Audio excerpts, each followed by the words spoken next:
Students, आज मैं बात करने जा रहा हूँ जो आपका सीबीएसई बोर्ड का जो एग्ज़ामिनेशन हुआ है 20th ऑफ Feb 2026 और उसका मेरे पास सेट 2 है, जैसे कि आप देख रहे हैं इसमें। तो मैं इसके एमसीक्यूज़ के जो क्वेश्चंस हैं उनके आंसर्स आपको बता रहा हूँ क्या होंगे। आप कंपेयर कर सकते हैं असर्शन रीज़न और कुछ न्यूमेरिकल्स जो कि मुझे स्टूडेंट ने जैसे कहा है वो मैं इसमें अपलोड कर रहा हूँ। तो आप ज़रा देखिए, आपके आंसर कंपेयर कर सकते हैं। तो मैं ये सॉल्व करने का भी स्टार्ट कर रहा हूँ। देखिए, हमारा क्वेश्चन नंबर जो फर्स्ट है वो ये था कि a wire is gradually stretched to make it 100% long. मतलब 100% उसको स्ट्रेच कर दिया। Its resistance will increase by. देखिए, बात सुनिए। 100% का मतलब क्या रहता है? 100% का मतलब ये होता है कि आपने जो वायर है उसकी जो लेंथ है वो बेसिकली डबल कर दी। मतलब उसकी लेंथ डबल होगी। मतलब आपने 2 टाइम स्ट्रेच करा, तो हम पहले से ही जानते हैं कि रेजिस्टेंस जब 2 टाइम स्ट्रेच करते हैं तो क्या होता है, वो n² R होता है। तो इसका मतलब रेजिस्टेंस जो है 4 टाइम बन जाएगा। ठीक है, तो पहले कितना था इनिशियली, वो तो R था। तो इंक्रीज इन रेजिस्टेंस कितना हुआ? That is easy, 4 minus R कर देंगे, 3R हुआ। परसेंटेज इंक्रीज उन्होंने आंसर ऑप्शन में लिखा है, तो परसेंटेज इंक्रीज कैसे निकलेगी ये देखिए, बहुत ईजी सा है। ये करके 100 से मल्टीप्लाई कर देंगे, आपका आंसर आ गया। तो बहुत ईजी है। देखिए, ये आपका डेल्टा आर जो है वो 3R था, ये लिखा हुआ है वहाँ ऊपर, ये R है। और 100 से इसको मल्टीप्लाई करेंगे, R से R कैंसिल हो गया, 300% जो है इसका आंसर आ गया। तो ऑप्शन जो है वो इस समय इसका ए जो है वो मैच हो रहा है। अब हम इसी सेकंड सेट का जो क्वेश्चन नंबर सेकंड है उसकी बात कर लेते हैं। इन्होंने बोला कि एक सोलेनॉइड है जिसकी सेल्फ इंडक्शन दी हुई है, करा इसको दो पार्ट्स में डिवाइड, मतलब कट कर दिया, तो इक्वल में करा, ये भी कहा है। इसका मतलब नंबर ऑफ टर्न्स जो है वो हाफ हो जाना चाहिए और लेंथ भी हाफ हो जानी चाहिए, ये दोनों चीज़ें। तो इसका मतलब जो नए वाला जो सेल्फ इंडक्शन बनेगा, हमें पता है कि सेल्फ इंडक्शन क्या होता है, म्यू नॉट। ठीक है, नंबर ऑफ टर्न्स का हम स्क्वायर करते हैं और ये वॉल्यूम होता है जो, मतलब AL। तो ये होता है सेल्फ इंडक्शन। अच्छा, अब कोफिशिएंट ऑफ सेल्फ इंडक्शन की वैल्यू लिखनी है नए वाले की। एक तो नए वाले का जो है उसको भी हम एन डैश बोल देंगे, नंबर ऑफ टर्न्स जो है वो चेंज हो गए, पर यूनिट लेंथ है, वो देखते हैं चेंज होते हैं कि नहीं। लेट अस सी, लेंथ जो है वो भी चेंज होगी। अच्छा, हम ये जानते हैं अच्छी तरह कि number of turns per unit length अब जो बन जाएंगे वो टर्न्स हाफ हो जाएंगी टोटल, और लेंथ भी हाफ हो जाएगी। कारण उसका बड़ा सिंपल सा है कि आपने दो इक्वल पार्ट्स में कट किया है। इसका मतलब नंबर ऑफ टर्न जो एन डैश है उस पर फर्क नहीं पड़ा, वो तो एन ही रहा। देखिए, ये तो N/L ही आ गया ना, तो N/L तो एन ही रहता है। इसका मतलब कोई फर्क नहीं पड़ा, वो तो एन ही रहेगा। एन डैश मतलब एन डैश आपका एन ही रहा, number of turns per unit length जो होता है। एरिया ऑफ क्रॉस सेक्शन है उस पर भी फर्क नहीं पड़ने वाला। लेंथ जो है वो आपकी हाफ हो जाएगी। तो व्हाट वी सी कि अगर हम देखें तो ये वाली सेल्फ इंडक्शन जो है जो स्टार्टिंग में थी वो है, तो I can say it is equal to L/2। तो ये हमारा ऑप्शन जो है इसमें दिख रहा है, वो सेकंड मैच हो रहा है, मतलब L/2 का। तो सॉरी, फर्स्ट है, L/2 फर्स्ट है ना, इसमें ए है, आप अपना सेट देख सकते हैं। तो ये आपका ये है, ये इसमें मैच हो गया। अब मैं बात कर रहा हूँ थर्ड क्वेश्चन की। थर्ड क्वेश्चन में उन्होंने पूछा है कि मतलब डिफ्ट which of the following characteristics of electrons determines the current in the conductor. देखिए, करंट जो है वो क्या ड्रिफ्ट वेलोसिटी करती है डिटरमिन, या फिर थर्मल वेलोसिटी करती है, या दोनों करती है, या फिर दोनों नहीं करती। देखिए, एक सिंपल सा हमारा ये बड़ी सिंपल सी बात है। आप ड्रिफ्ट वेलोसिटी जानते हैं, वो करंट ओवर NEA होता है, तो हम पता है I/NEA वीडियो आप हमेशा पढ़ते आए हैं। तो देखिए, कौन सी चीज़ आपकी चेंजेबल है? Number of electrons per unit volume नहीं बदल सकते, चार्ज उसका फिक्स है, एरिया उसका फिक्स है। तो फिर इसका मतलब जो है ड्रिफ्ट वेलोसिटी करंट को डिटरमिन करेगी। तो हमारा ऑप्शन जो है वो ए इसमें मैच हो रहा है। तो ये थर्ड का ए हो गया। अब हम क्वेश्चन नंबर 4 ले रहे हैं। क्वेश्चन नंबर 4 में आप देख सकते हैं कि उन्होंने दो ट्रैक बनाए हैं, रेडियस एक का R1 है, एक R2 है। मैं आपको एक क्लियरली बात बताना चाहता हूँ। इस केस में जब भी कोई मैग्नेटिक फील्ड में कोई चार्ज पार्टिकल एंटर करता है और वो सर्कुलर पाथ अगर अडॉप्ट कर लेता है, तो इसका मतलब तो यही हुआ ना कि वो जो चार्ज पार्टिकल है आपका, वो आप जानते हैं कि सेंटीमीटर फोर्स जो होगा वो ये ये लॉरेंट्स जो मैग्नेटिक फोर्स उसके बराबर रहता है। तो एक V से एक V कैंसिल हो जाता है। Actually you want M here, and you can write M is QR V, और डिवाइड बाय आपका क्या रहेगा ये इसके मतलब वेलोसिटी के, एक वेलोसिटी तो बच गई है इसमें। इसका मतलब क्या है, आप देखिए ध्यान से, ये समझने वाली चीज़ होती है कि इसमें R जो है वो चेंज हो रहा है। ठीक है, क्यों चेंज हो रहा है? मैग्नेटिक फील्ड उसने कहा फिक्स है, वेलोसिटी उसने फिक्स दी है। तो इसका मतलब जो है कि m हमारा प्रोपोर्शनल हो गया QR के। तो हम लिख सकते हैं रेशो की फॉर्म में ऐसा कि M1 M2 जो है वो उसका रेशो लिया जा रहा है, तो वो रेशो कैसे आएगा, Q1 R1 Q2 R2। अच्छा, एक चीज़ आप देखनी है आपने ज़रूरी, अब मैं ये कह सकता हूँ कि M1 जो M2 को डिवाइड करें तो इसमें ये वैल्यू जो है ये लेस देन वन है, क्योंकि R2 बड़ा उसमें शो किया हुआ फिगर में कि R2 का रेडियस बड़ा है, तो ये लेस देन वन है। तो अगर ये लेस देन वन है, ये वाली चीज़ जो है लेस देन वन है, अगर ये लेस देन वन हुआ तो ये फिर मास भी तो लेस देन वन होना चाहिए, है ना। पर इसका मतलब क्या है कि हमारा जो ऑप्शन इसमें जो मैच हो रहा है, अगर मैं बात करूं तो फोर्थ का, वो सी हो रहा है मैच इसमें, ये। तो ऑप्शन फोर्थ का जो है वो सी होना चाहिए, ये हो गया। अब हम फिफ्थ क्वेश्चन की बात करते हैं। तो इन्फ्रारेड होती हैं, पता है सबको, तो ऑप्शन ए मैच होना चाहिए। अब सेवन की मतलब फिफ्थ का हो गया। सिक्स की बात करें, क्वेश्चन नंबर सिक्स अगर हम देखते हैं तो क्वेश्चन नंबर सिक्स में लिखा है कि kinetic energy of a charge particle increase to 4 times of its initial value, the de Broglie wavelength associated with the particle will be. अच्छा देखिए, इसमें एक सिंपल सी बात मैं आपको बताना चाहता हूँ। डी ब्रॉगली वेवलेंथ जो है वो क्या है, वो तो हमें पता है कि वो Hy2m और काइनेटिक एनर्जी से मल्टीप्लाई करते रिलेशन होता है। तो सीधी सीधी सिंपल सी बात आती है कि डी ब्रॉगली वेवलेंथ जो है वो काइनेटिक एनर्जी के रूट के इन्वर्सली प्रोपोर्शनल है, ये है। अब मैं दोनों का रेशो लिखना चाह रहा हूँ, नई वाली और पुराने वाली। तो नए वाली वेवलेंथ को लिखेंगे तो क्या बोलेंगे, लैम्डा, ये आपका डैश है और ये हो गया। अब ध्यान से देखना, काइनेटिक एनर्जी का रेशो लेंगे क्योंकि उसने बोला है कि वो जो है वो 4 टाइम बन जाती है काइनेटिक एनर्जी, तो मतलब ये है कि ऊपर आ जाएगा आपके। सिंपल सी मैथमेटिक है ये, इसमें ज़्यादा लंबी चौड़ी बात है नहीं। इन्वर्सली पूछना तो इन्वर्सली के हिसाब से चलना पड़ेगा हमें। ऊपर लिखेंगे के ई और जो नई वाली बन गई 4 के ई बन गई, मतलब इन्वर्सली पोर्शन हुआ ना ये ऐसे करके। अच्छा, ये कट गया तो हाफ आ गया। इसका मतलब मेरे पास जो लैम्डा डैश बाय लैम्डा है बेसिकली वो हाफ के बराबर आ रहा है। पर मुझे चेंज पूछी उसने, मतलब क्या पूछा, ये पूछ रखा है, ठीक है। और परसेंटेज की बात पूछी जा रही है तो मैं 100 से मल्टीप्लाई भी कर दूंगा। अच्छा, इसको कैसे सॉल्व करते हैं, एक माइनस कर दो बोथ साइड, ठीक है। इसके करके ये आ जाएगा ना, वन माइनस करने से हाफ में से वन माइनस किया तो माइनस हाफ आ गया, सिंपल सी बात है, ठीक है। और यहाँ 100 से मल्टीप्लाई कर दिया, -50% आ रहा है। -50% का मतलब होता है रिड्यूस होना, तो मतलब ये delta lambda by lambda into 100 जो है वो -50% है। तो मतलब ऑप्शन कौन सा मैच हो रहा है, देखते हैं।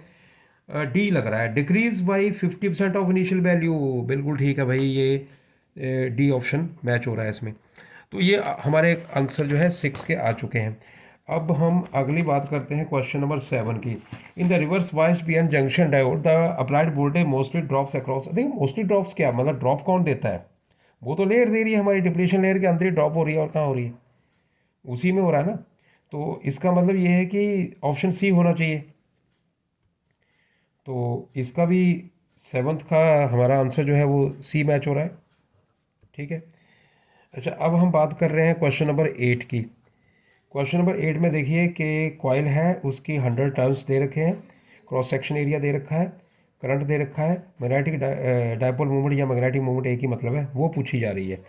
देखिए बहुत सिंपल सी बात है, इसमें भी हमें कोई ज़्यादा लंबी चौड़ी कैलकुलेशन नहीं पूछी गई, बहुत सिंपल सी बात पूछी गई।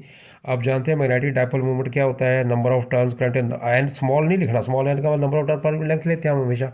तो नंबर ऑफ टर्न्स कितनी है वो देख लेते हैं, कितनी दे रखी टर्न उसने, मतलब ये टर्न आपको 100 दे रखी है, ठीक है। So you will write 100, okay. और उसके बाद करंट कितना दे रखा वो भी देख लीजिए। करंट आपका 5 मिली एम्पेयर है, तो उसको हम एम्पेयर में जरूर कन्वर्ट करेंगे। और उसके बाद आपको जो करंट के बाद है cross section area. Cross section area जो है वो वैल्यू जो हमें वो मिलीमीटर स्क्वायर में लिखी हुई है, तो इसको हम थोड़ा मीटर स्क्वायर में बदलने के लिए 10⁻³ का उसका स्क्वायर तो आ जाएगा ना, तो मिलीमीटर को हमने मीटर में बदला और ये स्क्वायर कर दिया। इसको कैलकुलेशन जीरो से सिंपल कैलकुलेट करनी है, हमारे पास ये 15 × 10⁻⁵ आता है, यहाँ फिर आंसर में जो ऑप्शन मैच हो रहा है वो 1.5 × 10⁻⁴ हो रहा है, और यही डायपोल मोमेंट होना चाहिए एम्पेयर मीटर स्क्वायर। मेरा मतलब है कि ऑप्शन सी इसमें भी ऑप्शन सी है। अब हम नाइन्थ की बात करते हैं, क्वेश्चन नंबर 9। क्वेश्चन नंबर 9 में देखिए ध्यान से पढ़िए क्या पूछा जा रहा है, आपको पूछा गया सिंपल सी बात पूछी गई है कि भाई ये average and effective value of the voltage in the मतलब AC है, ठीक है, ऑल्टरनेटिंग करंट है ओवर ए साइकिल। पूरे साइकिल में एवरेज जीरो होता है भाई, सबको पता, पूरे साइकिल में जो है एवरेज तो जीरो होनी चाहिए, इसमें क्या प्रॉब्लम है। तो इसका मतलब ये है कि जीरो होनी चाहिए। अब दूसरा उसने बोला इफेक्टिव वोल्टेज। ये इफेक्टिव वोल्टेज किसको बोला जा रहा है पता है आपको? इफेक्टिव, अगला क्वेश्चन है कि इफेक्टिव वोल्टेज निकालिए क्या होगी। मेरे हिसाब से इफेक्टिव वोल्टेज जो है वो आपकी बननी चाहिए कि मतलब जो आरएमएस वैल्यू उसको, तो ये ई नॉट बाई रूट टू होना चाहिए। तो पहले तो ई नॉट की वैल्यू करो, वो देख क्वेश्चन में दे रखा उसने, ठीक है ना, दिया हुआ ना ये v is equal to 14 sine अपना 314 t इंटू वी दे रखा जो भी। तो बोल्ट में मतलब उसका ये बोल्ट यूनिट दे रखा उसने साइड में, ऐसा थोड़ा प्रिंट में क्लोज लिख रखा उसने। तो ये हमारा ई नॉट आ गया, तो 14 आ गया। रूट टू जो है 1.4 होता है, तो अगर हम इसको सॉल्व करेंगे तो 10 बच जाएगा भाई, ये ऊपर 10 चला गया, ठीक है, तो इट इज़ 10। तो मेरा मतलब क्या है कि दोनों आंसर हमें मिल गए। उसने दोनों चीज़ें पूछी थी, एवरेज पूछी थी, वो जीरो, ऑप्शन सी मैच हो रहा है। तो मतलब जीरो कौन सा, जीरो एंड 10 वाला, क्योंकि 10 मेरा आंसर आ चुका, देखो समझा दिया आपको, सिंपल सी बात है। क्वेश्चन नंबर हम अब 10 की बात कर लेते हैं। देखो क्वेश्चन नंबर 10 का मैं बोलूँ तो आपका ये क्या है, ratio of amplitude of electric field to the amplitude of magnetic field. देखिए amplitude of electric field to the amplitude of magnetic field, इसको ये करने के बाद आप मतलब रेशो चाहते हैं ये, तो मेरे ख्याल से ये बड़ी बात नहीं है, आपको सिंपल सा पता ही है, मैं बताना चाहता हूँ आपको। हम जानते हैं कि मैग्नेटिक फील्ड का एम्पलीट्यूड जो है उसको हम ऐसा लिख सकते हैं, ठीक है, ये तो बड़ा बेसिक सा है। तो जब इसको ई नॉट, इलेक्ट्रिक फील्ड का ही पूछा ना पहले, इलेक्ट्रिक फील्ड का, हाँ, तो इसको हम डिवाइड करेंगे तो सी के बराबर आएगा। तो मतलब सीधा सीधा ये आंसर 3 × 10⁸ है जो उसने दे रखा है ऑप्शन नंबर फर्स्ट में, यानी कि आपका ऑप्शन नंबर ए इसका आंसर आ गया। 10 भी हो गया हमारा। 11 क्वेश्चन को पकड़ लेते हैं आप। Radiation of the wavelength 331 nanometre irradiates the following data. मतलब सोडियम की दे रखी है वर्क फंक्शन उसने, पोटाशियम का, कैल्शियम का, और MO 4.17, आप अपना क्वेश्चन पेपर देख सकते हैं।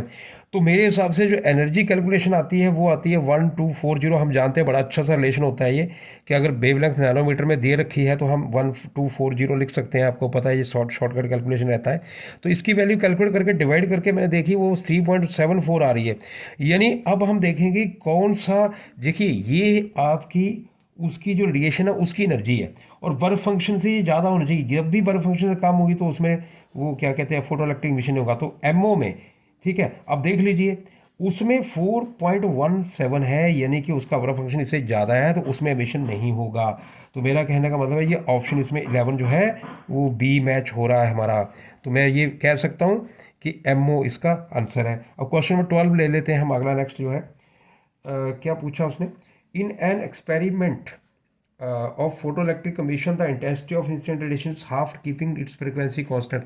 अच्छा, आप फ्रिक्वेंसी कांस्टेंट रखते हैं और इंटेंसिटी आप हाफ कर देते हैं, तो आपका क्वेश्चन ये है कि इसमें ऑप्शन कौन सा मैच होगा। तो मेरे हिसाब से मैं बताता हूँ, maximum kinetic energy of the photo electron will remain same.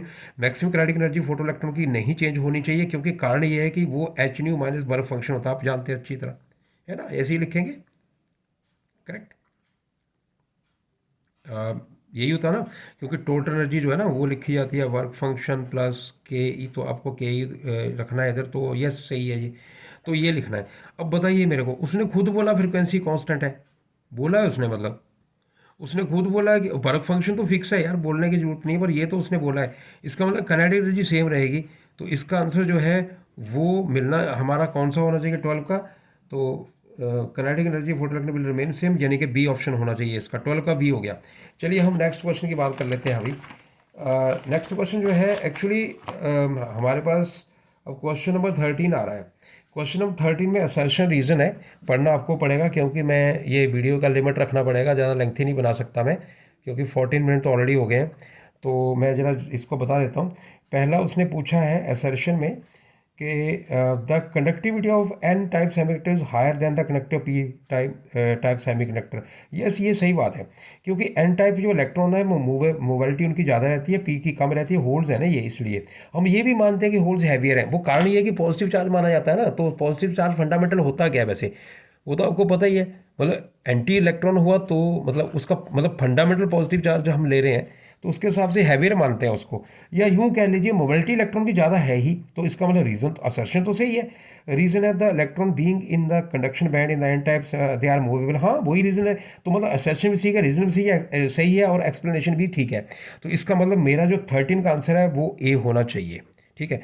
उसी तरह अब क्वेश्चन नंबर 14 की बात कर लेते हैं। तो 14 में अगर देखा जाए तो क्वेश्चन में पूछा क्या गया है, the work done in taking a unit charge around the close loop. देखो भाई ये जीरो कह रहा है, जीरो नहीं होता, बैटरी वर्क करती करती है, इसलिए मुझे असर्शन तो गलत लग रहा है। ठीक है। और reason the potential at the point, नहीं नहीं ये भी गलत है। तो 14 का जो आंसर हमारा मैच हो रहा है वो डी लग रहा है, assertion and reason are false. ये 14 का डी लग रहा है। ठीक है, डी आंसर होना चाहिए। अब हम 15 की बात करते हैं। 15 क्वेश्चन में बोला है कि फेरोमैग्नेटिक सब्सटेंस को जब हम गर्म करते हैं तो हीट अप करते हैं, हाई टेम्परेचर पे करते हैं, हाई तो लिखा उसने, हाई लिखा है, यस लिखा है, इट बिकम पैरामैग्नेटिक, बिल्कुल सही है जी, पैरामैग्नेटिक बनता है। The disappearance of the magnetism of ferromagnetic is abrupt and not gradual, ये भी सही है कि वो अब्रप्ट भी है, ग्रेजुअल भी नहीं है। तो मुझे 15 में लगता है कि रीजन असर्शन दोनों सही है और एक्सप्लेनेशन भी ठीक है, क्योंकि मैग्नेटिज्म डिस्पेरेंस हो जाती है। तो ये ऑप्शन ए ही इसमें लग रहा है, 15 का ऑप्शन ए। अच्छा, 16 की बात कर लेते हैं। 16 में लिखा है when a convex lens made of a glass is immersed in water it's converging power increases. नहीं भाई, इंक्रीज नहीं करती, डिक्रीज करती है, क्योंकि पावर जो है वो 1/f है, फोकल लेंथ एक्चुअली बढ़ जाती है ना। ये तो इंक्रीज हो जाती है, पता हमें, हम किसी मीडियम में डाल देते हैं लेंस को तो वो इंक्रीज करे, तो ये तो डिक्रीज होनी चाहिए, आप तो इंक्रीज बोले जा रहे हो, इसलिए आपका गलत है ये। और रीज़न दे रहे हैं focal length of lens depends, नहीं focal length of lens depend करती है रेडियस ऑफ कर्वेचर में, ये तो सही है। तो मतलब असर्शन रॉन्ग है, रीज़न आपका सही है। तो मुझे ऑप्शन ऐसा कि असर्शन आपका सही है, असर्शन ए, असर्शन जिसमें सही हो, असर्शन ट्रू है बट रीज़न फॉल्स है। हाँ तो इसमें असर्शन नहीं, असर्शन फॉल्स है इसमें जो हम पढ़ रहे हैं, क्योंकि वो कहता है कि कन्वर्सिंग पावर इंक्रीज करती है, इंक्रीज नहीं डिक्रीज करनी चाहिए, तो असर्शन ही रॉन्ग है। अच्छा, असर्शन रॉन्ग किस में है वो ऑप्शन मुझे नज़र बिल्कुल नहीं आ रहा। पहले ऑप्शन में भी ट्रू लिखा असर्शन, दूसरे में भी ट्रू लिखी है, तीसरे में भी ट्रू लिखी है, चौथे में फॉल्स लिखी है, लेकिन रीज़न भी फॉल्स लिख दिया। तो चौथे में रीज़न फर्स्ट, एक्सप्लेनेशन उसकी रेडियस ऑफ कर्वेचर ये नहीं है, रेडियस ऑफ कर्वेचर नहीं बदलता। तो मुझे लगता है इसका सूटेबल आंसर जो मिलता है ना अपना 16 का, वो ये है कि असर्शन तो फॉल्स है, असर्शन फॉल्स है, रीज़न जो है वो इसके साथ मैच नहीं हो रहा, तो असर्शन फॉल्स और रीज़न फॉल्स। तो एक मिनट देखिए, असर्शन भी, असर्शन तो पक्का फॉल्स है ना, वो तो है। तो फॉल्स वाला मुझे पहले देखो, पहला नहीं दिखा, वो ट्रू है। बी ऑप्शन भी ट्रू है। हम बात करें सी में तो उसमें भी ट्रू दे रहा है। थर्ड में दोनों फॉल्स दे रहा है, रीज़न और असर्शन। तो डी ऑप्शन ही मैच है इसमें, अगर देखा जाए तो, और कोई है नहीं। तो बेटा ये तो हो गए 16 क्वेश्चन में, फिर कह रहा हूँ वीडियो की लिमिट रखनी पड़ेगी, ज़्यादा टाइम हो गया।